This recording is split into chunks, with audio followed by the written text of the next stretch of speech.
ചാനലിലേക്ക് സ്വാഗതം. ശക്തമായ ത്രികോണ മത്സരം നടക്കുന്ന തൃശൂരാണ് ഇത്തവണ തെരഞ്ഞെടുപ്പ് പൂരത്തിന്റെ കൊടിയേറ്റം. ഇടതിനോട് കൂറു പുലർത്തുന്ന കോൺഗ്രസിനോട് മമത കാട്ടുന്ന തൃശൂർ ലോക്സഭാ മണ്ഡലം. കഴിഞ്ഞ 6 തെരഞ്ഞെടുപ്പുകളും മുന്നണികളെ മാറി മാറി പരീക്ഷിച്ച പതിവ് ഇത്തവണയും മണ്ഡലം ആവർത്തിക്കുമോ? സാമുദായിക സമവാക്യങ്ങൾ സ്വാധീനമാകുന്ന മണ്ഡലത്തിൽ ഒരേ സമുദായത്തിലെ 3 പേർ മത്സരിക്കുമ്പോൾ ന്യൂനപക്ഷ വോട്ടുകൾ എങ്ങനെ മാറി മറിയും? കെ കരുണാകരന്റെ തട്ടകത്തിൽ ലീഡറുടെ മക്കൾ 2 ചേരികളിൽ വരുമ്പോൾ കോൺഗ്രസിന്റെ വോട്ട് ബാങ്കിൽ വിള്ളൽ വീഴുമോ? മികച്ച പ്രതിച്ഛായയുള്ള VS സുനിൽകുമാറിൽ ഇടതുപക്ഷം പുലർത്തുന്ന ആത്മവിശ്വാസം വോട്ടായി മാറുമോ? തൃശൂർ ഞാൻ ഇങ്ങെടുക്കുക എന്ന രീതിയിൽ ആദ്യം പ്രചാരണം തുടങ്ങിയ സുരേഷ് ഗോപിക്ക് ഇത്തവണ വിജയ സാധ്യതയുണ്ടോ? ശക്തന്റെ മണ്ണിൽ ആര് വിജയക്കൊടി പാറിക്കും? ഇലക്ഷൻ ചാനലിലേക്ക് ഒരിക്കൽ കൂടെ സ്വാഗതം.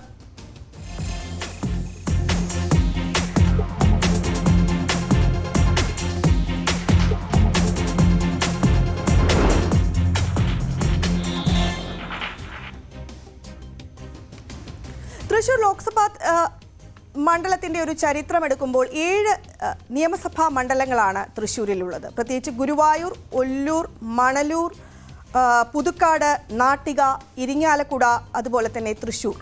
ഈ ഒരു മണ്ഡലങ്ങളുടെ ഒരു ചരിത്രം കഴിഞ്ഞ 7 മണ്ഡലങ്ങളും ഇടതുപക്ഷത്തിനോടൊപ്പമാണ് നിന്നത്. അങ്ങനെ ഒരു ചരിത്രമാണ് കഴിഞ്ഞ തവണയുള്ളത്. കഴിഞ്ഞ തവണ പ്രത്യേകിച്ചും ലൈഫ് മിഷൻ ഒപ്പം സ്വർണ്ണക്കടത്ത് എല്ലാമായി തെരഞ്ഞെടുപ്പിനെ നേരിട്ടിട്ടും 7 മണ്ഡലങ്ങളും ഇടതുപക്ഷത്തിനോടൊപ്പം നിലനിർത്തിയ ഒരു സാഹചര്യമാണുള്ളത്. അതൊക്കെ കൂടിയല്ലേ ഇത്തവണ ഇടതുപക്ഷത്തിന്റെ ഒരു വിജയ സാധ്യത, ഇടതുപക്ഷത്തിന്റെ ഒരു ആത്മവിശ്വാസം വർദ്ധിപ്പിക്കുന്നത്? അതെല്ലാം ഈ തൃശ്ശൂർ ഇത്തവണ കെ മുരളീധരൻ അങ്ങോട്ടേക്ക് വന്നിട്ടുള്ളത് തൃശ്ശൂർ ഒരു കരുണാകരൻ്റെ തട്ടകം എന്ന തരത്തിലാണ്. അപ്പോൾ ഒരു 17 വയസ്സൊക്കെ ആകുമ്പോഴാണ് കരുണാകരൻ തൃശ്ശൂരിൽ എത്തുന്നത്. അദ്ദേഹം ഈ കണ്ണൂർ സ്വദേശിയാണല്ലോ, ചിറക്കൽ സ്കൂളിൽ പഠിച്ചതിൻ്റെയൊക്കെ കാര്യങ്ങളൊക്കെ ഉണ്ടല്ലോ.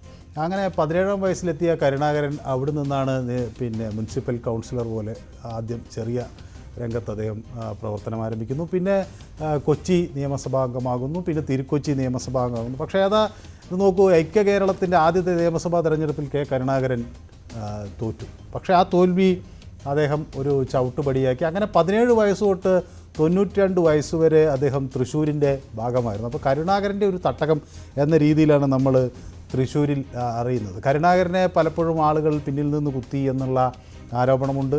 അദ്ദേഹത്തോടൊപ്പം നടന്നവർ അദ്ദേഹത്തെ പിന്നിൽ നിന്ന് കുത്തി. ചിലരൊക്കെ അദ്ദേഹത്തെ പിന്നീട് രാമനിലയത്തിലെ 1-ാം നമ്പർ മുറിയിൽ ചെന്ന് അത് ക്ഷമാപണം നടത്തി അദ്ദേഹത്തിന് കീഴടങ്ങി. അങ്ങനെ കരുണാകരൻ്റെ ഒരു രാഷ്ട്രീയ ചരിത്രം ഒട്ടനവധി നാടകീയമായ മുഹൂർത്തങ്ങൾ കൊണ്ട് നിറഞ്ഞതാണ്. ഏതായാലും കരുണാകരൻ പിന്നീട് ലോക്സഭയിലേക്ക് തൃശ്ശൂരിൽ മത്സരിച്ചപ്പോൾ അദ്ദേഹം പരാജയപ്പെടുന്ന ഒരു സാഹചര്യം ഉണ്ടായി.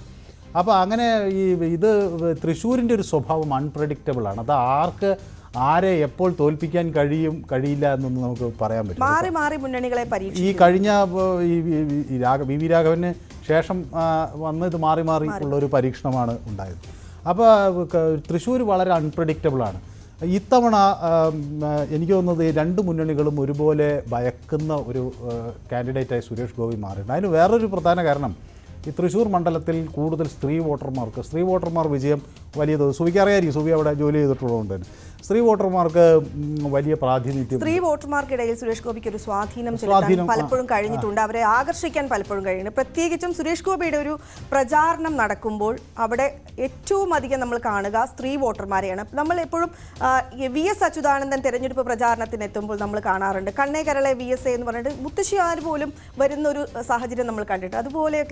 അതുപോലെ കമ്പയർ ചെയ്യല്ല, പക്ഷേ എന്നാൽ പോലും സുരേഷ് ഗോപിയുടെ തെരഞ്ഞെടുപ്പ് പ്രചാരണം ഒരുപക്ഷെ നടനായതുകൊണ്ടായിരിക്കാം കൂടുതൽ കാണാൻ വേണ്ടി ആളുകൾ വരുന്നത്. പക്ഷേ അത് എത്രത്തോളം വോട്ടായി മാറും എന്നുള്ളതൊരു സംശയം. അപ്പോൾ സ്ത്രീകൾക്ക് കൂടുതൽ വോട്ടുള്ള സ്ത്രീ വോട്ടർമാർ വളരെ സുപ്രധാനമായി പങ്കുവഹിക്കുന്ന ഒരു മണ്ഡലമാണ് തൃശ്ശൂർ. അതുകൊണ്ട് തന്നെ അവിടെ ഒരു ടഫ് ഫൈറ്റ് നടന്നില്ലെങ്കിൽ ഒരുപക്ഷെ കോൺഗ്രസ് പരാജയപ്പെട്ടു പോകുമെന്നൊരാശങ്ക അവർക്കുണ്ടായിരുന്നു എന്ന് വേണം പറയാൻ. TN പ്രതാപനാണെങ്കിൽ തന്നെ മാറ്റിയാൽ തെറ്റില്ല എന്ന ഒരു നിലപാടിൽ നിൽക്കുകയായിരുന്നു. മുരളീധരനാകട്ടെ വടകരയിൽ KK ശൈലജ വരുന്നൊരു സാഹചര്യത്തിൽ, പ്രത്യേകിച്ച് ഈ നോർത്ത് മലബാറിൽ ഒരു മുസ്ലിം കാൻഡിഡേറ്റ് എന്ന നിലയിലൊക്കെയുള്ള ചർച്ചകൾ വരുന്നൊരു സാഹചര്യത്തിൽ അദ്ദേഹത്തിന് ആ മണ്ഡലം ഒന്ന് മാറിയാൽ കൊള്ളാം എന്നൊരു നിലപാടും എല്ലാം കൂടി വന്നപ്പോൾ സ്വാഭാവികമായും കെ മുരളീധരൻ തൃശ്ശൂരിലേക്ക് എത്തുന്ന ഒരു സാഹചര്യമാണ് ഉണ്ടായത്. ഏതായാലും ഇത്തവണ തൃശ്ശൂർ ആർക്കൊപ്പം വോട്ട് ചെയ്യും, അല്ലെങ്കിൽ ആർക്ക് വോട്ട് ചെയ്യും എന്ന് വളരെ വളരെ കൗതുകത്തോടു കൂടിയാണ് നമ്മൾ ഉറ്റുനോക്കുന്നത്. അപ്പോൾ ഈ കെ കരുണാകരനെ സംബന്ധിച്ചിടത്തോളം അദ്ദേഹത്തിന് ഒട്ടനവധി ബന്ധങ്ങളുള്ള, അദ്ദേഹത്തിൻ്റെ പ്രവർത്തന മണ്ഡലം എന്നൊക്കെ വേണമെങ്കിൽ വിശേഷിപ്പിക്കാവുന്ന ലീഡറുടെ മണ്ഡലം, പക്ഷേ പലപ്പോഴും ലീഡറെ കൈവിട്ട സാഹചര്യം, ഞാനിപ്പോൾ ഒരു തെരഞ്ഞെടുപ്പിൽ അദ്ദേഹം തോറ്റ കാര്യം പറഞ്ഞു. അതിനുശേഷം അവിടെ തന്നെ നിയമസഭാ തെരഞ്ഞെടുപ്പിൽ പത്മജിയും തോറ്റു. അപ്പോൾ അങ്ങനെയൊക്കെയുള്ള സാഹചര്യങ്ങൾ പലപ്പോഴും തൃശ്ശൂർ കൈവിട്ടൊരു ചരിത്രം കോൺഗ്രസിനുണ്ട്. ഇത്തവണ CPI സംബന്ധിച്ചിടത്തോളം ഒരു വലിയൊരു ഘടകം കഴിഞ്ഞ തവണത്തേക്കാൾ കുറച്ചുകൂടി കരുത്തനായ സ്ഥാനാർത്ഥിയാണ്. ജനകീയനാണ്, പൊതുസമ്മതനാണ്, ഒപ്പം തൃശ്ശൂർക്കാരനാണ്. തൃശ്ശൂർക്കാരുടെ എല്ലാ പ്രശ്നങ്ങളിലുമുള്ള ആള് കൂടിയാണ് VS സുനിൽകുമാർ. കഴിഞ്ഞ തവണ രാജാജി മാത്യു നിന്നപ്പോൾ 3 ലക്ഷത്തിൽ പരം വോട്ടുകൾ, പ്രത്യേകിച്ചും ഈ ശബരിമല വിഷയം, രാഹുൽ തരംഗം എല്ലാം ഉണ്ടായിട്ടും രാജാജി മാത്യു പോലെയുള്ള ഒരു സ്ഥാനാർത്ഥിക്ക് അത്രയും വോട്ട് കിട്ടിയെങ്കിൽ സ്വാഭാവികമായും ഇത്തവണ നിൽക്കുന്നത് VS സുനിൽകുമാറിനാണ്. കരുത്തനാണ്. അദ്ദേഹത്തിന് എത്ര വോട്ട് ലഭിക്കും എന്നാണ് നമ്മൾ നോക്കിക്കാണേണ്ടത്. അത് ഈ കോൺഗ്രസിന്റെ ഒരു വോട്ട് ബാങ്കിൽ വിള്ളൽ വീഴ്ത്തിക്കൊണ്ടായിരിക്കുമോ, അതോ സുരേഷ് ഗോപി കഴിഞ്ഞ തവണ നേടിയ 2,93,000 വോട്ടുകളായിരുന്നു സുരേഷ് ഗോപിക്ക് ഉണ്ടായിരുന്നത്. ആ വോട്ടിൽ കൂടുതൽ VS സുനിൽകുമാറിന് വരുമോ? എങ്ങനെയായിരിക്കും ജനങ്ങൾ വിധി എഴുതുക എന്നതാണ് നോക്കിക്കാണുന്നത്. പ്രത്യേകിച്ചും ശക്തന്റെ മണ്ണ് ആർക്കൊപ്പം നിൽക്കും, പ്രത്യേകിച്ചും മുന്നണികളെ മാറി മാറി പരീക്ഷിക്കുക എന്ന് പറയുന്നത് കഴിഞ്ഞ 6 തെരഞ്ഞെടുപ്പുകളായി തുടരുന്ന ഒരു ചരിത്രമാണ് അവിടെ ഉള്ളത്. ഒപ്പം ഈ ലീഡറുടെ 2 മക്കൾ ചേരിതിരിഞ്ഞ് പോരാടുന്ന ഒരു സാഹചര്യമാണ്. ഒപ്പം ലീഡർ ഞങ്ങൾക്കൊപ്പം നിൽക്കണമോ, ഇരു മുന്നണികളും കോൺഗ്രസിന് ലീഡറുടെ ബോർഡ് വെച്ച് പ്രചാരണം നടത്താൻ ഇരു മുന്നണികളും തന്നെ തിടുക്കം കൂട്ടുന്ന ഒരു സാഹചര്യം കൂടിയുണ്ട്. അപ്പോൾ അവിടെ കെ മുരളീധരന് വിജയിച്ച് കയറാൻ സാധിക്കുമോ? അതിൽ ഒരു കാര്യം നമ്മളിപ്പോൾ ഈ മണ്ഡലം എടുത്ത് നോക്കിയാൽ ഇതിൻ്റെ പറഞ്ഞല്ലോ, ഗുരുവായൂർ, മണലൂർ, ഒല്ലൂർ, തൃശ്ശൂർ, നാട്ടിക, ഇരിഞ്ഞാലക്കുട, പുതുക്കാട് തുടങ്ങിയ മണ്ഡലങ്ങളാണല്ലോ പ്രധാനമായ, അല്ലെങ്കിൽ ഈ 7 മണ്ഡലങ്ങളാണ് തൃശ്ശൂർ പാർലമെൻറ്റിൽ വരുന്നത്. അപ്പോൾ നമ്മൾ ഈ കഴിഞ്ഞ കാലങ്ങളിലൊക്കെ നോക്കുമ്പോഴും ഈ 7 മണ്ഡലങ്ങളിൽ ഈ ഗുരുവായൂർ പ്രത്യേകിച്ച് TN പ്രതാപന് വലിയ ഒരു സ്വാധീനം ഉള്ളൊരു മേഖലയാണ്. കഴിഞ്ഞ തവണ ഒരു 10,20,000-ലധികം വോട്ടുകളുടെ ഭൂരിപക്ഷം അദ്ദേഹത്തിന് അവിടെ നിന്ന് തന്നെ ഉറപ്പിക്കാൻ കഴിഞ്ഞു. മണലൂരും ഒട്ടും മോശമല്ല, അവിടെയും അദ്ദേഹത്തിന് ഒരു നല്ല ഫൈറ്റ് കൊടുക്കാൻ കഴിഞ്ഞിരുന്നു. അതേസമയം ഈ പുതുക്കാട് പോലുള്ള മണ്ഡലങ്ങളിലാണ് നമ്മുടെ രാജാജിക്ക് ഒരു ശക്തിയായി പ്രവർത്തിക്കാൻ കഴിഞ്ഞിട്ടുള്ളത്. ഇരിഞ്ഞാലക്കുടയും നാട്ടികയിലുമൊക്കെ സുരേഷ് ഗോപിക്ക് ഒരു എഡ്ജ് കിട്ടി. പക്ഷേ മറ്റുള്ളവരോട് അത്ര വന്നില്ല. എല്ലാ മണ്ഡലങ്ങളിലും കോൺഗ്രസ് തന്നെയാണ് മുന്നിട്ട് നിൽക്കുകയും ചെയ്തിരുന്നത്. പക്ഷേ തൃശ്ശൂർ നഗരത്തിൽ നമ്മൾ നോക്കുകയാണെങ്കിൽ അവിടെ BJPക്ക് ഈ ബൂത്തുകളുടെ ഒരു കണക്കെടുക്കുകയാണെങ്കിൽ, ഇപ്പോൾ ഗുരുവായൂർ നമ്മൾ നോക്കുകയാണെങ്കിൽ അവിടെ 67% ബൂത്തുകളിൽ പ്രതാപനായിരുന്നു ലീഡിങ്. മണലൂരിൽ ഒരു 60% ബൂത്തുകളിൽ, ഒല്ലൂരിൽ ഒരു 63% ബൂത്തുകളിലൊക്കെ പ്രതാപൻ ലീഡ് ചെയ്യുന്നൊരു സാഹചര്യം. അപ്പോൾ അത് ഒരുപക്ഷെ നമുക്ക് ഒട്ടനവധി ഫാക്ടേഴ്സ് കഴിഞ്ഞ തവണത്തെ ഇതിൽ പരിശോധിക്കാനുണ്ട്. അത് ഒരുപക്ഷെ ശബരിമലയാകാം, രാഹുൽ തരംഗമുണ്ടാകാം, രാഹുൽ ഗാന്ധി ഒരു പ്രധാനമന്ത്രിയായി വന്നേക്കുമെന്നൊക്കെ ഉള്ളൊരു പ്രതീക്ഷയുണ്ടാകും. അപ്പോൾ കോൺഗ്രസിൻ്റെ സ്ഥാനാർത്ഥികളെ ജയിപ്പിക്കുക എന്നുള്ള ഒരു ഇതൊക്കെ ഉണ്ടായിരിക്കാം. ഏതായാലും ഈ മണ്ഡലങ്ങളിൽ ഗുരുവായൂർ, മണലൂർ, ഒല്ലൂർ, തൃശ്ശൂർ മണ്ഡലങ്ങളിലെ 60%-ലധികം ബൂത്തുകളിൽ കോൺഗ്രസ് ലീഡ് ചെയ്യുന്നൊരു സാഹചര്യമാണ് ഉണ്ടായിട്ടുള്ളത്. ഈ തൃശ്ശൂർ മണ്ഡലത്തിൻ്റെ ഒരു തീരദേശ പ്രദേശങ്ങളിൽ വലിയ തോതിലുള്ള ഒരു സ്വാധീനം TN പ്രതാപനുണ്ട്. അദ്ദേഹത്തിന് ആ ഭാഗങ്ങളിൽ നിന്ന് വലിയ തോതിലുള്ള വോട്ടുകളും വന്നിരുന്നു. ആ ഒരു പ്രതികരണം, ആ ഒരു ഒഴുക്ക്, വോട്ടിലേക്കുള്ള ഒഴുക്ക് കെ മുരളീധരന്റെ കാര്യത്തിൽ ഉണ്ടാകുമോ? TN പ്രതാപന് ലഭിച്ച അത്രയും വോട്ട് ഈ തീരദേശത്ത് നിന്ന് അതൊരു വലിയ പ്രധാനപ്പെട്ട ഒരു ഘടകമാണ്. കാരണം TN പ്രതാപന് അങ്ങനെ പ്രത്യേകിച്ച് അദ്ദേഹം മത്സ്യബന്ധനവുമായി ബന്ധപ്പെട്ട് പ്രവർത്തിക്കുന്നവരുടെയൊക്കെ വലിയ പിന്തുണ അദ്ദേഹത്തിന് കഴിഞ്ഞ തെരഞ്ഞെടുപ്പിൽ. നമ്മളിപ്പോൾ ഇതിൻ്റെ ഒരു സോഷ്യൽ കോമ്പോസിഷൻ നോക്കിയാൽ തൃശ്ശൂർ മണ്ഡലത്തിൽ ഒരു 63.2% അവിടുത്തെ വോട്ടർമാർ ഹിന്ദുക്കളുടെ വോട്ടർമാരാണ്. അവിടുത്തെ ഒരു 63.2% ആളുകൾ വരുന്നത്. അതേസമയം ക്രിസ്ത്യൻ വോട്ടർമാർ ഒരു 21%-ലധികം ക്രിസ്ത്യൻ വോട്ടർമാർ മണ്ഡലത്തിൽ, മുസ്ലിം വിഭാഗത്തിൽപ്പെടുന്ന ഒരു 4% വോട്ടർമാരാണ് അവിടെ മുസ്ലിം വിഭാഗത്തിൽ നിന്ന് ഈ മണ്ഡലത്തിൽ ഉള്ളത്. പിന്നെ വരുന്നത് ഈ ഞാനതിൽ കുറച്ചും കൂടി നമ്മൾ സ്പെസിഫിക് എടുക്കുന്നത് ഈ ST വിഭാഗത്തിന് കാര്യമായൊരു സ്വാധീനം ചെറിയൊരു 0.4% വോട്ടുകൾ മാത്രമേ ഉള്ളൂ. അതേസമയം SC വിഭാഗത്തിന് അവിടെ ഒരു 10%, 9.1 എന്ന് പറയാം.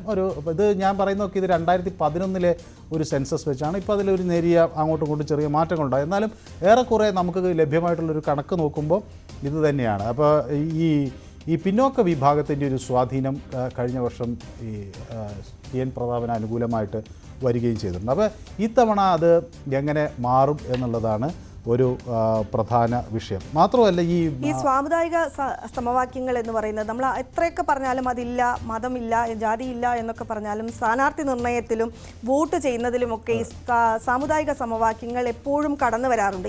ഇത്തവണത്തെ ഒരു പ്രത്യേകത എന്ന് പറയുന്നത് കഴിഞ്ഞ തവണയാണെങ്കിൽ ഒരു ക്രിസ്ത്യൻ കാൻഡിഡേറ്റ് ഉണ്ടായിരുന്നു. ക്രിസ്ത്യൻ സ്വാധീനം വലിയ തോതിലുള്ള മണ്ഡലങ്ങൾ തൃശ്ശൂർ ലോക്സഭാ മണ്ഡലത്തിലുണ്ട്. പക്ഷേ ഇത്തവണ 3 സ്ഥാനാർത്ഥികളും ഒരേ സമുദായത്തിൽ നിന്ന് ഉള്ളവരാണ് എന്നതാണ് ഒരു പ്രത്യേകത. അതുകൊണ്ട് തന്നെ ഈ സാമുദായിക വോട്ടുകൾ, ഈ ന്യൂനപക്ഷ വോട്ടുകൾ ആരെ തുണയ്ക്കും, ആർക്കെതിരാകും, എങ്ങനെ മാറി മറിയും എന്ന് ഈ ഒരു സാഹചര്യത്തിൽ പ്രവചിക്കാൻ സാധിക്കുമോ? ഇതിൽ വേറൊരു കാര്യം, അതേപോലെ തന്നെ ഇപ്പോൾ സൂചിപ്പിച്ച ഈ വോട്ടുകളുടെ ഒപ്പം തന്നെ നിൽക്കുന്നതാണ് നമ്മുടെ ഈ നഗര ഗ്രാമപ്രദേശങ്ങൾ എങ്ങനെ വോട്ട് ചെയ്യുന്നു എന്നുള്ളൊരു പാറ്റേൺ. അപ്പോൾ സ്വാഭാവികമായും ഈ നഗര ഗ്രാമപ്രദേശങ്ങളിൽ നമുക്ക് പരിശോധിച്ച് കഴിഞ്ഞാൽ ഇപ്പോൾ തൃശ്ശൂരിൻ്റെ ഈ ഒരു പാർലമെൻറ്റ് സീറ്റിൽ ഒരു 27.2% വരുന്നൊരു ഗ്രാമീണ മേഖല. അപ്പോൾ കൂടുതലും നഗര വോട്ടർമാരാണ്, നഗര അല്ലെങ്കിൽ കുറച്ചും കൂടി ഒരു ടൗൺ തരത്തിലുള്ളൊരു വോട്ടർമാരാണ്. അപ്പോൾ ഈ ഗ്രാമീണ മേഖലയിൽ നിന്ന് വ്യത്യസ്തമായി ഈ നഗരത്തിൻ്റെ ഒരു സവിശേഷതയും നമ്മൾ നേരത്തെ പറഞ്ഞ ഈ സാമുദായിക സമവാക്യങ്ങളുടെ സവിശേഷതയും എല്ലാം കൂടി പലതരത്തിലാണ് റിഫ്ലക്റ്റ് ചെയ്യുക. കാരണം ഈ നഗരത്തിലെ വോട്ടർമാർ പെട്ടെന്ന് ഫ്ലക്ച്വേറ്റ് ചെയ്യും. അവർ ഒരേ ആളുകൾക്ക് തന്നെ നിരന്തരം വോട്ട് ചെയ്തുകൊണ്ടിരിക്കുന്നൊരു സാഹചര്യം ഉണ്ടായിക്കൊള്ളണമെന്നില്ല. വലിയ വിഭാഗം ആളുകൾ പെട്ടെന്ന് അവരുടെ സാഹചര്യങ്ങൾക്കനുസരിച്ച്, കാരണം അവരുടെ ആവശ്യങ്ങൾ കുറേ കൂടി വിപുലമാണ്. ഇപ്പോൾ ഗ്രാമപ്രദേശങ്ങളിലുള്ള ആളുകളെ സംബന്ധിച്ചിടത്തോളം ഒരു കാർഷിക മേഖലയിലെ പ്രശ്നങ്ങളോ അങ്ങനെ ഉള്ള ഫാക്ടേഴ്സ് ആയിരിക്കും അവരെ കൂടുതലായും ബാധിക്കുന്നത്. വെച്ചാൽ നഗരത്തിലുള്ള ആളുകളെ വിലക്കയറ്റം, പെട്രോൾ വില, അങ്ങനെ എല്ലാ ചെറിയ ഫാക്ടേഴ്സും നഗരപ്രദേശങ്ങളിലുള്ള ആളുകളെ വളരെയധികം സ്വാധീനിക്കും. അങ്ങനെയാണെങ്കിൽ തൃശ്ശൂർ മണ്ഡലം നേരത്തെ തുണച്ചിരുന്നത് സുരേഷ് ഗോപിയെയാണ്. ഇത്തവണ അതിലൊരു മാറ്റം, ആ വോട്ടിംഗ് പാറ്റേണിൽ ഒരു മാറ്റം വരാം. അത് ഇത്തവണ അദ്ദേഹത്തിന് അതുകൊണ്ട് ആ നഗരപ്രദേശങ്ങൾ പ്രത്യേകിച്ച് തൃശ്ശൂരിലൊക്കെ വോട്ട് വർദ്ധിക്കാനൊക്കെ ഉള്ളൊരു സാഹചര്യമുണ്ട്. പിന്നെ ഭാരതരി വന്നു, പിന്നെ മോദി തരംഗമുണ്ട്, പ്രധാനമന്ത്രി വന്നു. പിന്നെ ഈ സുബി നേരത്തെ സൂചിപ്പിച്ച പോലെ ഈ സ്ത്രീകളെ കയ്യിലെടുക്കുന്നതിൻ്റെ ഭാഗമായി പ്രധാനമന്ത്രിക്കൊപ്പം സ്ത്രീകൾ എന്ന രീതിയിലൊരു പരിപാടി അവിടെ നടന്നു. അപ്പോൾ അതിൻ്റെയൊക്കെ ഭാഗമായ ഒരു ട്രെൻഡ് സുരേഷ് ഗോപിക്കുണ്ട്. പക്ഷേ ഈ സുനിൽ കുമാറിനെ സംബന്ധിച്ചിടത്തോളം അദ്ദേഹത്തിൻ്റെ ഒരു ജനകീയ അടിത്തറയും അദ്ദേഹം തൃശ്ശൂരുകാരനാണ് എന്നൊക്കെയുള്ള ഒരു ഫാക്ടറും അദ്ദേഹത്തോടൊപ്പം വളരെ ശക്തമായി നിൽക്കുന്നു എന്നതാണ് അതിലൊരു പ്രധാന കാര്യം. നമ്മൾ ഇതിൻ്റെ പോളിംഗ് ശതമാനത്തിലേക്ക് വന്നാൽ 2019 77.8% പോളിംഗ് ശതമാനം ഉണ്ടായത്. 2016 76.8%. ഈ ഒരു പോളിംഗ് ശതമാനം വിജയത്തെ അല്ലെങ്കിൽ ഓരോ സ്ഥാനാർത്ഥികളെയും ഏത് തരത്തിലാണ് സ്വാധീനിക്കുന്നത്? അതാണ് നമ്മൾ മറ്റൊരു ഫാക്ടറായി നോക്കേണ്ടത്. ഇപ്പോൾ സാധാരണ തൃശ്ശൂർ ഒരു 77% എന്ന് വേണമെങ്കിൽ നമുക്ക് പറയാം. അതിൻ്റെ ഒരു 77% വോട്ട് രേഖപ്പെടുത്തുന്ന ഒരു സാഹചര്യത്തിലാണ് ഇങ്ങനെ മുന്നണികൾ ഈ മാറി വരുന്നൊരു ഫ്ലക്ച്വേറ്റിംഗ് ആയിട്ടുള്ളൊരു സാഹചര്യം കാണുന്നത്. സാധാരണ നമ്മൾ മറ്റു മണ്ഡലങ്ങളിൽ പറയുക പോളിംഗ് ചിലപ്പോൾ വളരെ ശക്തമായി വർദ്ധിച്ചാൽ ചിലപ്പോൾ കോൺഗ്രസിന് അനുകൂലമാകുമെന്ന് പറയാറുണ്ട്, ചില സമയത്ത് അത് CPM-ന് അനുകൂലമാകും എന്ന് പറയാറുണ്ട്. പക്ഷേ ഇവിടെ ഒരു സിമിലർ പാറ്റേണിൽ തന്നെ പോളിംഗ് നടക്കുമ്പോഴും ഇപ്പോൾ 2021 കാര്യവും അസംബ്ലി തെരഞ്ഞെടുപ്പിൻ്റെ ഒരു പോളിംഗ് പാറ്റേണും ഇത് ഒരേ പോളിംഗ് പാറ്റേൺ ആയിരുന്നു. പക്ഷേ 2021 നിന്ന് നമ്മൾ ഈ 2019 താരതമ്യം ചെയ്ത് നോക്കുമ്പോൾ നമ്മളുടെ മാസീവായിട്ടുള്ളൊരു ഷിഫ്റ്റാണ്. എല്ലായിടത്തും CPM ജയിക്കുന്ന ഒരു സാഹചര്യം. അതേസമയം ഈ എല്ലാ മണ്ഡലങ്ങളിലും ലോക്സഭാ തെരഞ്ഞെടുപ്പ് നടന്നുമ്പോൾ LDF പിന്നിൽ ആയിരുന്നു, അതായത് UDF ആയിരുന്നു മുന്നിൽ നിന്നത്. അപ്പോൾ ഇപ്പോൾ നമ്മൾ 2021 അസംബ്ലി സാഹചര്യം എടുത്താൽ BJPക്കൊരു ടോട്ടലി ഒരു 19% വോട്ട് അവിടെ നേടാൻ കഴിഞ്ഞിട്ടുണ്ട്. അതേസമയം CPM-നെ സംബന്ധിച്ചിടത്തോളം ഒരു 45% മുകളിൽ, അതായത് CPI സ്ഥാനാർത്ഥികൾ ഒരു 18%, CPM സ്ഥാനാർത്ഥികൾ 27% വോട്ട് നേടി. അപ്പോൾ ആ ഒരു 45% മുകളിലേക്ക് വോട്ട് നേടാൻ പിന്നെ ഇടത് സ്ഥാനാർത്ഥികൾക്ക് കഴിച്ചു. അതേസമയം കോൺഗ്രസ് സ്ഥാനാർത്ഥികൾക്ക് 22% ഉണ്ടായുള്ളൂ. അപ്പോൾ വോട്ട് ശതമാനം ഒരേപോലെ തന്നെ നിലനിൽക്കുമ്പോഴും ഈ ആളുകൾ ചിന്തിക്കുന്ന രീതി രണ്ട് തരത്തിലാണ് എന്നതാണ് നമുക്ക് ഇതിൽ നിന്ന് മനസ്സിലാകുന്നത്. അതേസമയം പാർലമെൻറ്റ് തെരഞ്ഞെടുപ്പിൽ ഇതേ സാഹചര്യം നിലനിൽക്കുമ്പോൾ തന്നെ പിന്നെ BJP 28%, അതായത് 19% അസംബ്ലി തെരഞ്ഞെടുപ്പെങ്കിൽ BJPക്ക് പാർലമെൻറ്റിലേക്ക് വന്നപ്പോൾ അത് 28% മാറി. അതേസമയം 45-ൽ നിന്ന് CPMൻ്റെ അത് 31% വീണു. കോൺഗ്രസിൻ്റെ ആകട്ടെ അത് 22% 40% വർദ്ധിക്കുകയും ചെയ്തു. അപ്പോൾ അങ്ങനെ ഒരു ഫാക്ടർ നമുക്കിതിൽ കാണാൻ കഴിയും. അപ്പോൾ നമുക്ക് ആ ഒരു ഇതൊന്ന് പരിശോധിച്ചാൽ ഇപ്പോൾ 2014 ഒരു വോട്ടിംഗ് പെർസെൻറ്റേജ് നോക്കിയാൽ നമുക്ക് അവിടെ BJPക്ക് 11.2%, LDFന് 42.3%, UDFന് 38.1%. 2009 വരുമ്പോൾ 6.7% BJPക്ക്, LDFന് 44.1%, UDFന് 47.2%. അതെ, അപ്പോൾ നോക്കൂ, ഇത് മാറി വരുന്നതാണ്. അതേസമയം BJPയുടെ ഒരു ഫാക്ടർ അവരെ കുറെ കൂടി അവർക്കൊരു ആവേശം നൽകുന്നത്, അവർ 2009 6.7% വോട്ടാണ് അവർ നേടിയിരുന്നതെങ്കിൽ അവരുടെ ആ പെർഫോമൻസ് അടുത്ത 2014 ആകുമ്പോഴേക്കും അത് 11% ഉയരുകയും 2019 ആകുമ്പോൾ അത് 28% ഉയരുകയും ചെയ്യുന്ന ഒരു സാഹചര്യമുണ്ടായി. അപ്പോൾ 2014 4% ഒരു വർധനവാണ് അവിടെ രേഖപ്പെടുത്തിയത്. അപ്പോൾ അന്നൊരു സവിശേഷതയും കൂടി ഉണ്ടായിരുന്നു. 2014 ആം ആദ്മി പാർട്ടി വലിയൊരു ശക്തിയായി രാജ്യമെമ്പാടും നിൽക്കും. നമ്മുടെ തൃശ്ശൂരിലെ സാറ ജോസഫാണല്ലോ അവിടെ സ്ഥാനാർത്ഥിയായി വരികയൊക്കെ ചെയ്തു. സാറ ടീച്ചർക്ക് 44,000-ത്തിലധികം 44,600 അതിലും വോട്ടുകൾ സാറ ടീച്ചർക്ക് കിട്ടുകയും ചെയ്തു.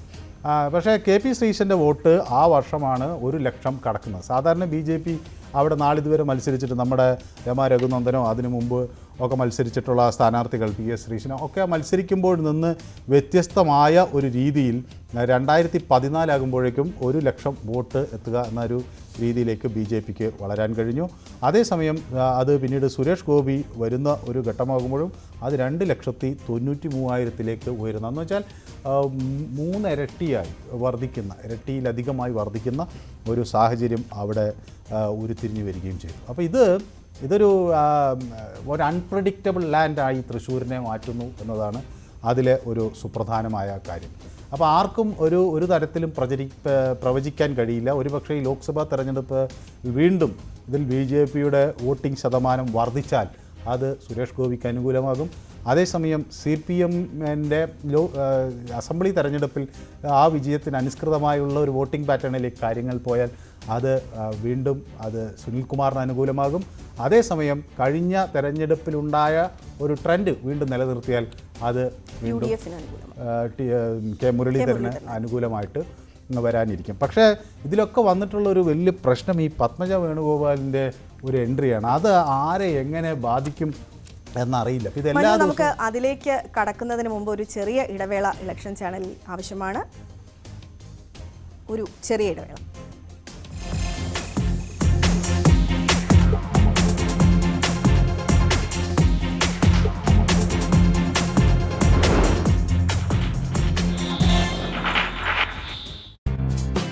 കസ്റ്റഡി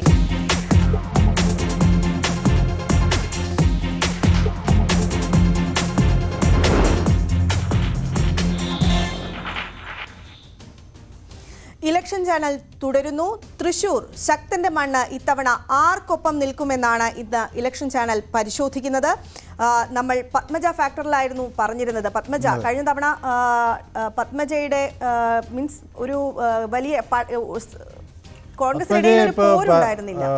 പത്മജ ഇത്തവണ വന്ന് ഇറങ്ങിയിരിക്കുന്നു എന്നത് ഇപ്പോൾ K മുരളീധരൻ അദ്ദേഹം എല്ലാ ദിവസവും തൃശ്ശൂർ വാർത്തകളിൽ നിറഞ്ഞു നിൽക്കുകയാണ്. K മുരളീധരൻ പറയുന്നത് ഒരു കൗരവ പാണ്ഡവ യുദ്ധം എന്ന തരത്തിൽ അദ്ദേഹം അവസാനമായിട്ടാണ് മറ്റ് സ്ഥാനാർത്ഥികളൊക്കെ ഏറെക്കുറെ പ്രചരണം ആരംഭിച്ച ഘട്ടത്തിലാണ് മുരളീധരൻ വന്നത്. പക്ഷേ വന്നതുകൊണ്ട് കുഴപ്പമൊന്നുമില്ല. കോൺഗ്രസ് എപ്പോഴും അങ്ങനെ ലേറ്റായിട്ടാണ് സ്ഥാനാർത്ഥികളെ പ്രഖ്യാപിക്കാറ്. വലിയ റോഡ് ഷോ അദ്ദേഹത്തിന് കാഴ്ചവെക്കാൻ കഴിഞ്ഞു. മാത്രമല്ല അദ്ദേഹത്തിന് ഒരു വലിയ നേട്ടം ഉണ്ടായത് TN പ്രതാപൻ അദ്ദേഹത്തിനോടൊപ്പം ശക്തമായി ഇന്ന് പ്രചരണ രംഗത്തുണ്ടായിരുന്നു. അപ്പോൾ അത് സാധാരണ ഈ കോൺഗ്രസിൻ്റെ ഒരു പരാജയത്തിൻ്റെ അടുത്ത നിയമസഭാ സീറ്റ് കിട്ടി എന്നതാണ്. അതെ, അദ്ദേഹത്തിന് ഒരു പക്ഷേ ഒരു മന്ത്രിസ്ഥാനത്തിൽ താല്പര്യം അല്ലെങ്കിൽ സാധ്യത ഉണ്ടാകുമായിരിക്കും. അതങ്ങനെ നമ്മൾ അങ്ങനെയും വായിക്കുന്നവരുണ്ട്. പക്ഷേ ഈ പറയുമ്പോഴും മുരളീധരന്റെ പ്രതികരണങ്ങളിൽ ആദ്യ ദിവസം പത്മജ കോൺഗ്രസ് വിട്ട് BJP-യിൽ ചേർന്നു എന്ന് പറയുന്ന സമയത്ത് പത്മജയ്ക്കെതിരെ അതിരൂക്ഷമായ വിമർശനമാണ് മുരളീധരന്റെ ഭാഗത്തു നിന്നുണ്ടായത്. സഹോദരിയുമായുള്ള എല്ലാ ബന്ധവും ഞാൻ അവസാനിപ്പിക്കുന്നു, വർക്ക് ഫ്രം ഹോമിലുള്ളവർക്ക് എന്തിനാണ് ഇത്രയധികം പ്രാധാന്യം നൽകുന്നത് എന്നതുൾപ്പെടെയുള്ള ചോദ്യങ്ങളാണ് കെ മുരളീധരന്റെ ഭാഗത്തു നിന്ന് ഉണ്ടായിരുന്നത്. അന്ന് അദ്ദേഹം വടകരയിൽ തന്നെ മത്സരിക്കുന്നു എന്ന സാഹചര്യമാണ് ഉണ്ടായിരുന്നത്. അതിനുശേഷം അദ്ദേഹം വടകര മാറി തൃശ്ശൂരിൽ സ്ഥാനാർത്ഥിയാകുന്നു എന്ന് പറഞ്ഞപ്പോൾ പ്രത്യേകിച്ചും കഴിഞ്ഞ മണിക്കൂറുകളിലെ കെ മുരളീധരന്റെ ഒരു പ്രതികരണത്തിൽ വലിയ വിമർശനം പത്മജയ്ക്കെതിരെ ഉയർത്തുന്നില്ല എന്നതാണ്. അതായത് പത്മജയ്ക്ക് ഇവിടെ ഒരു സ്വാധീന ഘടകമുണ്ട്, അത് തനിക്ക് എതിരാകുമോ എന്നൊരു ഭയം കെ മുരളീധരൻ അവിടെ ഉണ്ട്. അതെ, വടകരയിലെ ന്യൂനപക്ഷ വോട്ടർമാർ കുറെ കൂടി ലീഗിൻ്റെയൊക്കെ ഒരു ശക്തി അദ്ദേഹത്തിന് പിൻബലമായി നിൽക്കേണ്ട ഒരു സാഹചര്യത്തിൽ കുറെ കൂടി BJP രൂക്ഷമായി വിമർശിക്കുന്ന ഒരു രീതിയാണ് കെ മുരളീധരൻ സ്വീകരിച്ചിരുന്നത്. എന്നാൽ നമ്മുടെ തൃശ്ശൂർ വരുമ്പോൾ സുബിക്ക് സ്വാഭാവികമായി അറിയുന്ന പോലെ അവിടുത്തെ പല ഫാക്ടേഴ്സും അങ്ങനെ ആയിക്കൊള്ളണം എന്നില്ല. കാരണം അവിടെ ഇപ്പം നേരത്തെ സൂചിപ്പിച്ചതുപോലെ വലിയ തോതിൽ പിന്നെ അപ്പർ കാസ്റ്റ് വോട്ട്സ് നിർണായകമാകുന്നൊരു മണ്ഡലമാണ്. മാത്രമല്ല ഹിന്ദുസ് പോപ്പുലേഷൻ വളരെ സിഗ്നിഫിക്കൻ്റാണ്. ക്രിസ്ത്യൻ പോപ്പുലേഷൻ അവിടെ പിന്നെ അതേപോലെ ഒരു 30-30% അപ്പോൾ സ്വാഭാവികമായും ഇതിൽ അവർക്കിടയിൽ ആശങ്കയുണ്ടാക്കുന്ന വിധത്തിൽ ഉള്ള പ്രവർത്തനങ്ങൾ അദ്ദേഹം ഒഴിവാക്കിയിട്ടുണ്ടാകണം. ഏതായാലും പത്മജ പക്ഷേ അതുകൊണ്ട് നിർത്തിയിട്ടില്ല കേട്ടോ. തന്നെ കഴിഞ്ഞ ജന്മത്തിലെ ശത്രുവിൽ ജന്മം സഹോദരിയായി ജനിച്ചു എന്നൊക്കെയുള്ള പ്രയോഗങ്ങൾ മുരളീധരൻ നടത്തി തൻ്റെ അനിയനാണെങ്കിൽ പിടിച്ച് 2 അടി കൊടുക്കാമായിരുന്നു പ്രതികരണങ്ങൾ അവരും നടത്തിയിട്ടുണ്ട്. ഇന്ന് പത്മജ നടത്തിയിരിക്കുന്ന പ്രതികരണം എന്ന് പറയുന്നത് കെ മുരളീധരൻ ഇവിടെ ജയിച്ചാലും വട്ടിയൂർക്കാവിലേക്ക് പോകും, സുനിൽകുമാർ തൃശ്ശൂരിൽ തന്നെ ഉണ്ടാകും. അതല്ലേ ജനങ്ങൾ ചോദിക്കുന്നത് ഒരു ചോദ്യമാണ് പത്മജയുടെ ഭാഗത്തു നിന്നുണ്ടാകുന്നത്. അതായത് പത്മജ സുരേഷ് ഗോപിക്കൊപ്പം നിന്ന് VS സുനിൽകുമാറിനെ അനുകൂലിക്കുന്ന ഒരു സമീപനമാണോ എന്ന് എനിക്കൊരു സംശയം. പത്മജയ്ക്ക് ഒരു പക്ഷേ ചിലപ്പോൾ ഒരു ലക്ഷ്യമേ ഉണ്ടാവുള്ളൂ, എന്ത് തന്നെ വന്നാലും കെ മുരളീധരനെ തോൽപ്പിക്കുക എന്നത് ആര് ജയിച്ചാലും. കാരണം പത്മജയ്ക്ക് ഇപ്പോൾ പാർട്ടിയിലേക്ക് മെല്ലെ വന്നിട്ടല്ലേ ഉള്ളൂ. അപ്പോൾ സ്വാഭാവികമായും ഇനി അടുത്ത് തൃശ്ശൂർ പത്മജയ്ക്ക് കിട്ടേണ്ട ഒരു മണ്ഡലം കൂടിയാണ് BJP സ്ഥാനാർത്ഥിയെ തുടരുകയാണെങ്കിൽ. അപ്പോൾ അത് ഒരു പക്ഷേ അത് നമുക്ക് ഒട്ടും പ്രെഡിക്റ്റ് ചെയ്യാൻ പറ്റാത്ത ചില ഫാക്ടറാണ്. അപ്പോൾ സ്വാഭാവികമായും പത്മജ എന്തായാലും മുരളീധരനെ തോൽപ്പിക്കുക എന്നുള്ളത് അവരൊരു പ്രധാന അജണ്ടയായി എടുക്കും എന്ന് നമുക്ക് വിചാരിക്കാം. മനു, ഒരു പ്രധാന വാർത്ത ഇപ്പോൾ വന്നിട്ടുണ്ട്. തെരഞ്ഞെടുപ്പ് കമ്മീഷണർ അരുൺ ഗോയൽ രാജിവെച്ചു. ലോക്സഭാ തെരഞ്ഞെടുപ്പ് പ്രഖ്യാപിക്കാനിരിക്കെയാണ് രാജി. അരുൺ ഗോയലിന്റെ രാജി രാഷ്ട്രപതി അംഗീകരിച്ചിരിക്കുകയാണ്. വിവരങ്ങളുമായി ചേരുന്നത് MG മിഥുൻ, ന്യൂസ് ഡെസ്കിൽ നിന്ന്. മിഥുൻ, അരുൺ ഗോയൽ രാജിവെക്കാനുള്ള ഒരു സാഹചര്യം അതെന്താണ്? സുവി, കാരണം എന്താണ് എന്നുള്ള കാര്യത്തിൽ വ്യക്തതയില്ല. നിലവിൽ ഈ ലോക്സഭാ തെരഞ്ഞെടുപ്പ് തീയതി പ്രഖ്യാപിക്കാൻ ഇനി ദിവസങ്ങൾ മാത്രമാണ് ബാക്കി നിൽക്കുകയാണ് ഈ തെരഞ്ഞെടുപ്പ് കമ്മീഷണറുടെ രാജി പ്രഖ്യാപനം ഉണ്ടാകുന്നത്. രാഷ്ട്രപതി ദ്രൗപദി മുർമു ഇത് സംബന്ധിച്ചുള്ള രാജി അംഗീകരിച്ചതായി നിയമമന്ത്രാലയം വിജ്ഞാപനം അല്പസമയത്തിന് മുമ്പ് ഇറക്കുകയായിരുന്നു. 2027 വരെ അദ്ദേഹത്തിന് കാലാവധി ഉണ്ടായിരുന്നു. 2022 നവംബർ 21 മുൻ IAS ഉദ്യോഗസ്ഥനായിട്ടുള്ള അരുൺ ഗോയലിനെ തെരഞ്ഞെടുപ്പ് കമ്മീഷണറായി രാഷ്ട്രപതി നിയമിക്കുന്നത്. നിലവിൽ രാജീവ് കുമാർ ആണ് മുഖ്യ തെരഞ്ഞെടുപ്പ് കമ്മീഷണർ. ഒപ്പം തന്നെ ഇദ്ദേഹത്തിന് പുറമെ നിലവിലെ മറ്റൊരു അംഗം കൂടിയായിട്ടുള്ള അനൂപ് പാട്ടയുടെ കാലാവധി നേരത്തെ അവസാനിക്കുകയും ചെയ്തിരുന്നു. നിലവിൽ 3 അംഗ തെരഞ്ഞെടുപ്പ് കമ്മീഷനാണ് നിലവിലുള്ളത്. മുഖ്യ തെരഞ്ഞെടുപ്പ് കമ്മീഷണർ രാജീവ് കുമാർ മാത്രമാണ് ഇനി ശേഷിക്കുന്നത്. നിലവിൽ 2 പേരുടെ ഒഴിവാണ് ഈ തെരഞ്ഞെടുപ്പ് കമ്മീഷനിൽ വരികയും ചെയ്തിരിക്കുന്നത്. പക്ഷേ എന്താണ് രാജിയിലേക്ക് നയിച്ചത് എന്നുള്ള കാര്യത്തിൽ ഇതുവരെയും ഒരു വ്യക്തതയില്ല എന്നുള്ളത് തന്നെയാണ്. എന്തായാലും തെരഞ്ഞെടുപ്പ് അടുത്തിരിക്കുന്ന സാഹചര്യത്തിൽ ഈ കഴിഞ്ഞ കാലയളവിൽ തന്നെയാണ്, അതായത് തെരഞ്ഞെടുപ്പ് കമ്മീഷനെ നിയമിക്കുന്നതിൽ ചീഫ് ജസ്റ്റിസിനെ അടക്കമുള്ളവരെ മാറ്റി നിർത്തിക്കൊണ്ടുള്ള ബില്ല് നിയമം അത് കേന്ദ്ര സർക്കാർ പാസ്സാക്കിയെടുത്ത് നമ്മൾ കാണുകയും ചെയ്തിരുന്നു. അതിനുശേഷം വലിയ വിമർശനങ്ങൾ പ്രതിപക്ഷത്തിന്റെ ഭാഗത്തുനിന്നും ഉണ്ടാവുകയും ചെയ്തിരുന്നു. പക്ഷെ അന്നൊക്കെ ഇതുമായി ബന്ധപ്പെട്ട് ഇദ്ദേഹം കൃത്യമായ നിലപാട് സ്വീകരിച്ചിരുന്നു എന്നാണ് നമുക്ക് മനസ്സിലാക്കാൻ സാധിക്കുന്നത്. എന്തായാലും തെരഞ്ഞെടുപ്പ് അടുത്തിരിക്കെ ഒരു നിർണായക സംഭവം തന്നെയാണ് അദ്ദേഹത്തിന്റെ രാജിയിലൂടെ പുറത്തു വരികയും ചെയ്തിരിക്കുന്നത്. ഇത് സംബന്ധിച്ചുള്ള മിഥുൻ, അതുപോലെ തന്നെ ഈ തെരഞ്ഞെടുപ്പ് അടുത്തിരിക്കുന്ന ഒരു സാഹചര്യത്തിൽ മുഖ്യ തെരഞ്ഞെടുപ്പ് കമ്മീഷണർ തന്നെ വെക്കുന്നു. അപ്പോൾ ഈ തെരഞ്ഞെടുപ്പിനെ, വരാനിരിക്കുന്ന ലോക്സഭാ തെരഞ്ഞെടുപ്പിനെ ഇത് ബാധിക്കുമോ? നമ്മോടൊപ്പം മനു കൂടിയുണ്ട്. ഇനിയിപ്പം ആകെ മുഖ്യ തെരഞ്ഞെടുപ്പ് കമ്മീഷണർ രാജീവ് കുമാർ മാത്രമാണ് നമുക്ക് അവശേഷിക്കുന്നത്. മറ്റ് 2 പേരുടെയും കാലാവധി, ഒരാളുടെ കാലാവധി കഴിഞ്ഞിരിക്കുന്നു. ഇദ്ദേഹത്തിൻ്റെ കാലാവധി 2027 വരെയാണെന്നാണ് ഞാൻ മനസ്സിലാക്കുന്നത്. മിഥുന്, ഒരുപക്ഷെ ഈ മുഖ്യ തെരഞ്ഞെടുപ്പ് കമ്മീഷണറുമായുള്ള അഭിപ്രായ വ്യത്യാസത്തെ തുടർന്നാണോ, അതോ അത് നേരത്തെ പലതരം തെരഞ്ഞെടുപ്പ് കമ്മീഷൻ്റെ പ്രവർത്തനങ്ങളെ സംബന്ധിച്ചൊക്കെ പല കേന്ദ്രങ്ങളിൽ നിന്ന് ആരോപണങ്ങളൊക്കെ ഉയർന്നൊരു സാഹചര്യത്തിൽ അത് ശക്തിപ്പെടുത്തുന്നത് കൂടിയാകുമോ ഈ രാജി?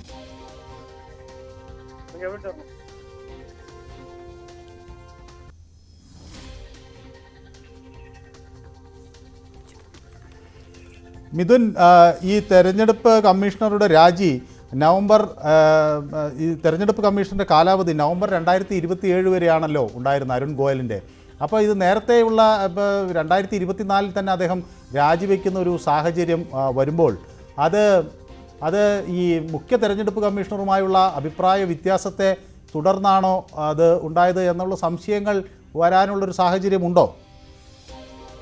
മനു, നമുക്കറിയാം, അതായത് ഇതിനു മുമ്പ് തന്നെ ഈ തെരഞ്ഞെടുപ്പ് കമ്മീഷനിൽ തന്നെ 3 അംഗങ്ങളാണ് പ്രധാനമായിട്ടുള്ളത്. മുഖ്യ തെരഞ്ഞെടുപ്പ് കമ്മീഷണർ രാജീവ് കുമാറും മറ്റ് 2 പേർ, അതായത് ഒന്ന് അനൂപ് പാണ്ഡെയും ഒപ്പം തന്നെ അരുൺ ഗോയലുമാണ്. പക്ഷേ ഈ 3 പേരും തമ്മിൽ ഏതെങ്കിലും തരത്തിലുള്ള അഭിപ്രായ ഭിന്നതയോ അല്ലെങ്കിൽ അഭിപ്രായ വ്യത്യാസം സംബന്ധിച്ചുള്ള യാതൊരുവിധ വിവരങ്ങളും ഈ കാലയളവിലൊന്നും തന്നെ പുറത്തു വരില്ലായിരുന്നു. പക്ഷേ അനൂപ് പാണ്ഡെയുടെ കാലാവധി നേരത്തെ അവസാനിച്ചതിനെ തുടർന്നായിരുന്നു ആ ഒരു ഒഴിവ് നികത്താൻ ഇതുവരെയും കമ്മീഷൻ സാധിക്കുകയും ചെയ്തിട്ടില്ലായിരുന്നു. ഏകദേശം 3 മാസം മുമ്പാണ് അനൂപ് പാണ്ഡെയുടെ കാലാവധി പൂർത്തിയാകുന്നത്. അതിനുശേഷം ആ 3 പേരിൽ 3ാമത്തെ ആളെ നിയമിക്കുന്നതിന് വേണ്ടിയുള്ള നടപടിക്രമങ്ങൾ കമ്മീഷൻ ആരംഭിച്ചിട്ടുണ്ടായിരുന്നു. നമുക്കറിയാം, നേരത്തെ ഈ തെരഞ്ഞെടുപ്പ് കമ്മീഷനെയും ഒപ്പം തന്നെ തെരഞ്ഞെടുപ്പ് കമ്മീഷനിലെ അംഗങ്ങളെയും തെരഞ്ഞെടുക്കുന്നതിന് വേണ്ടി ചീഫ് ജസ്റ്റിസ് ഉൾപ്പെടെയുള്ള ആളുകളെ ഉൾപ്പെടുത്തിക്കൊണ്ടുള്ള സമിതിയായിരുന്നു നേരത്തെ ഇതുമായി ബന്ധപ്പെട്ട് തെരഞ്ഞെടുക്കുന്നത്. പക്ഷേ പിന്നീട് അതിൽ കേന്ദ്ര സർക്കാർ ഒരു വിയോജിപ്പ് രേഖപ്പെടുത്തുകയും ഒപ്പം തന്നെ ഇതിൽ നിയമം പാസ്സാക്കിയെടുക്കുകയും ചീഫ് ജസ്റ്റിസിനെ ഇതിൽ ഉൾപ്പെടുത്തേണ്ട എന്നൊരു നിയമം കൊണ്ടുവരികയും ചെയ്ത് നമ്മൾ കാണുകയും ചെയ്തിരുന്നു. അതിനുശേഷമാണ് ഈ ഒരു തീരുമാനം, അതായത് ഈ ഒഴിവ് വന്ന സീറ്റിലേക്ക് ആരെ ഉൾപ്പെടുത്തണമെന്നുള്ള തീരുമാനത്തിൽ ഒരു അനിശ്ചിതത്വം നിലനിൽക്കുകയും ചെയ്തത്. എന്തായാലും നിലവിൽ ഇദ്ദേഹത്തിന്റെ കാലാവധി 2027 നവംബർ വരെ ഉണ്ടായിരുന്നു. പക്ഷേ അതിനു മുമ്പ് ഈ മിഥുൻ, ഇദ്ദേഹം 1985 IAS ബാച്ച് ഉദ്യോഗസ്ഥനാണ്. ഇദ്ദേഹം വരുന്നത് നവംബർ 18, 2022 അദ്ദേഹത്തിൻ്റെ അപ്പോയിൻമെൻറ്റ് തന്നെ അന്ന് സുപ്രീം കോടതിയിൽ അന്ന് ഒരു കേസായി വന്നിരുന്നു. അപ്പോൾ അത് ടിയറിംഗ് ഹറി എന്നാണ് അന്ന് ഈ പെറ്റീഷനിൽ, അതായത് അനാവശ്യമായ തിടുക്കം ഉണ്ടായിരുന്നു അദ്ദേഹത്തെ നിയമിക്കാൻ എന്നൊക്കെയുള്ള അന്ന് തന്നെ ഇതൊരു വിവാദമായി വരികയൊക്കെ ചെയ്തിരുന്നു. അതിൻ്റെ കൂടി പശ്ചാത്തലം ഇതിൻ്റെ പുറകിൽ ഉണ്ട് എന്ന് വേണം നമ്മൾ ഈ ഘട്ടത്തിൽ വായിച്ചെടുക്കാൻ. അരുൺ ഗോയലിനെ സംബന്ധിച്ച് മനു, അതായത് വളരെയധികം, അതായത് പ്രധാനമന്ത്രിയുമായും അല്ലെങ്കിൽ മറ്റ് പ്രധാനപ്പെട്ട BJP നേതാക്കളും ഒക്കെ തന്നെ വലിയ തെരഞ്ഞെടുപ്പ് കമ്മീഷണർ അരുൺ ഗോയൽ രാജിവെച്ചിരിക്കുന്നു. ലോക്സഭാ തെരഞ്ഞെടുപ്പ് അടുത്തിരിക്കുന്ന സാഹചര്യത്തിലാണ് അദ്ദേഹത്തിന്റെ രാജി. ഗോയലിന്റെ രാജിയുടെ കാരണം വ്യക്തമല്ല. ഗോയലിന്റെ രാജി രാഷ്ട്രപതി അംഗീകരിച്ചിരിക്കുകയാണ്. ഏറ്റവും പ്രധാനപ്പെട്ട ഒരു വാർത്തയാണ് വന്നത് ഇലക്ഷൻ ചാനലിൽ. നേരത്തെ തൃശൂർ ആർക്ക് വോട്ട് ചെയ്യും എന്നായിരുന്നു ഇലക്ഷൻ ചാനൽ പരിശോധിച്ചത്. ഇന്നത്തെ ഇലക്ഷൻ ചാനൽ ഇവിടെ പൂർണ്ണമാവുകയാണ്. നമസ്കാരം.